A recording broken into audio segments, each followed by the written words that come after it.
அனைவருக்கும் வணக்கம். நான் உங்கள் தோழி. இன்று நாம் காணும் பதிவு ஒரு முக்கியமான பண வரவுக்கான ஒரு பொருள் பார்க்க போகின்றோம். வாங்க. இந்த ஒரு பொருள் நம் வீட்டில் இருப்பதால் நம் வீட்டில் என்றுமே செல்வம் சிலிர்த்து இருக்கும். அப்படிப்பட்ட ஒரு பொருள் என்ன என்று பார்ப்போம். அந்த ஒரு பொருள் தான் பச்சை கற்பூரம். இந்த பச்சை கற்பூரம் என்பது ஒரு அற்புதமான பலன்கள் தரக்கூடியது. இந்த பச்சை கற்பூரத்தால் நம் வீட்டில் செல்வம் பெருக நாம் செய்ய வேண்டியது என்ன என்று பார்ப்போம். இந்த பச்சை கற்பூரம் என்பது பணத்தை ஈர்க்க சக்தி அதிகம் உள்ளது. நாம் என்னதான் கஷ்டப்பட்டு உழைத்தாலும் கையில் ஒரு பைசா கூட நிற்கவில்லை என்று நாம் கஷ்டப்படுகின்றோம். அதற்கு இந்த வாசனை மிகுந்த பச்சை கற்பூரத்தை பூஜை அறையில் நம் காமாட்சி விளக்கில் ஒரு சின்ன துண்டு நசுக்கி போட்டு தினமும் விளக்கு ஏற்றுங்கள். அடுத்தது ஒரு அகலில் கொஞ்சம் பச்சை கற்பூரம் வைத்து விடுங்கள். அந்த வாசனை பூஜை அறை முழுவதும் பரவும். மகாலட்சுமி தேவிக்கு ரொம்ப பிடித்த வாசனையானது இந்த பச்சை கற்பூரம். அடுத்தது நம் பணம் எங்கே எல்லாம் வைக்கின்றோமோ அந்த இடத்தில் எல்லாம் இந்த பச்சை கற்பூரத்தை ஒரு துண்டு சேர்த்து வைத்து விடுங்கள்.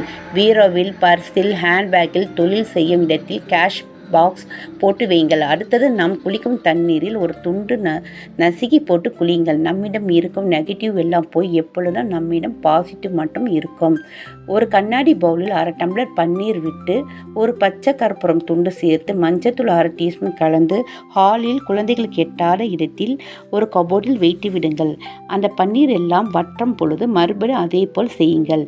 வீட்டில் இருக்க நெகட்டிவ் எல்லாம் இந்த பன்னீர் அப்சர்வ் செய்து கொள்ளும். நாம் தினம் நெற்றியில் வைத்து கொள்ளும் விபூதி, சந்தனம், குங்குமத்தில் பச்சை கற்பூரம் ஒன்று தூள் செய்து கலந்து வைத்து கொள்ளுங்கள்.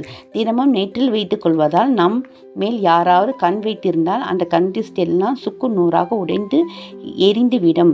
இந்த வாசனை மிகுந்த பச்சை கற்பூரம் பணத்தை ஈர்த்து நம் பணம் எல்லாம் விரயமாகாமல் தடுத்து நம் வீட்டில் என்றுமே லக்ஷ்மி கடாட்சம் நிறைந்து இருக்க செல்வ செழிப்பான வாழ்க்கை வாழலாம். முயற்சித்து பாருங்கள், வெற்றி நிச்சயம். நன்றி.